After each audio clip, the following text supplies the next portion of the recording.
कञ्चनपुरकी निर्मला र चितवनकी शालिन, मौमिताले भारत युएस ममताले ज्यान फालिन्।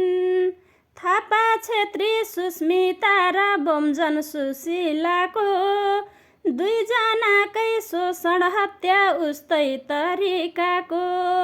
शोषक अनि छाती फुलाई हिँड्छ बलात्कारीले, अझै कति हिंसा झेल्न पर्छ नारीले।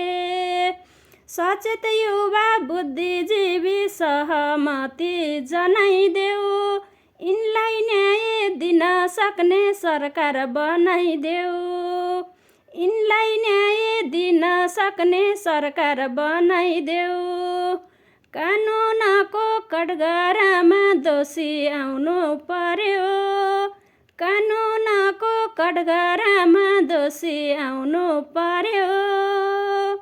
अपराधीलाई फाँसी हुनु पर्यो, अपराधीलाई फाँसी हुनु पर्यो।